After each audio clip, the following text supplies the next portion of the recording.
গুরু জয় মা শ্রী শ্রী ঠাকুর গুরু মহারাজের আতুল চরণে অনন্ত কোটি প্রণাম জানাই এবং পয়লা বৈশাখের সকলকে শুভেচ্ছা।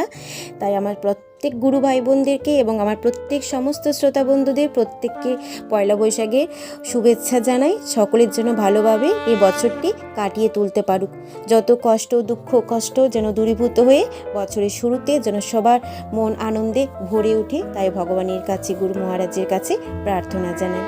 তো তাই এই বছরের শুরুটা যাতে আমাদের সকলের ভালোভাবে কাটে তার জন্য আমাদের কিছু কাজ করতে হবে। তাই আমাদের কি কাজগুলো করতে হবে না, মা লক্ষ্মী এবং গণেশের স্তোত্রম অবশ্যই পাঠ করতে হবে বা কিংবা শ্রবণ করতে হবে।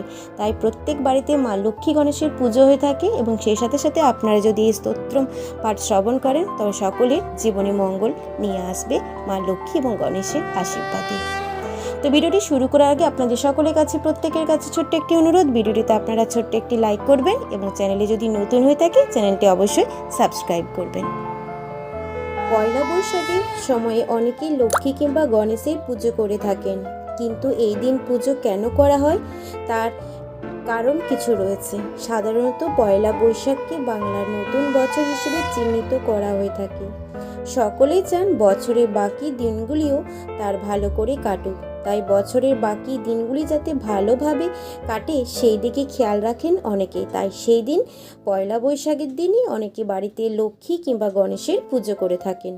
সাধারণত কোনো কাজ শুরু করার আগে আমরা লক্ষ্য করি সেটি যেন ভালো করে সম্পন্ন হয়, ঠিক তেমনি বছরের শুরুতেও আমাদের নজর থাকে বাকি দিনগুলি যাতে ভালো করে কেটে যায়, সেই দিকে আমাদের লক্ষ্য থাকে অনেকে। কারণ বছরের শুরুতে কোনো কিছু খারাপ ঘটুক এমনটা কেউই চান না। তাই এই সময়ে যাতে ভালো করে মুখে হাসি নিয়ে বছরের শুরুটা আরম্ভ হোক এটা সকলেই চান।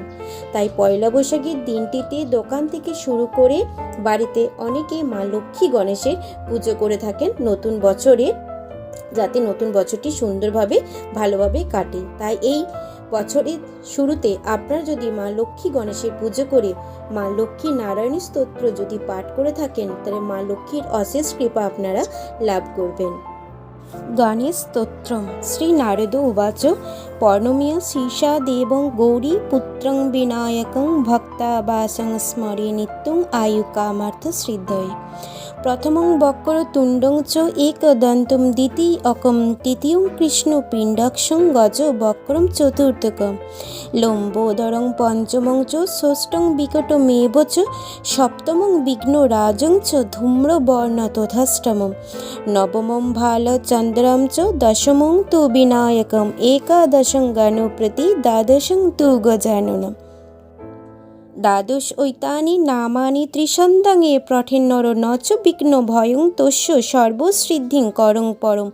বিদ্যার্থী লভতে বিদ্যাং ধনার্থী লভতে ধনম পুত্রার্থী লভতে পুত্রান মোক্ষার্থী লভতে গতিম। জপিত গণপতি স্তোত্রম সরভীর্ষয়ে পরম লভেত সংবৎসন সিদ্ধিং চ লভতে নাত্র সংশয়।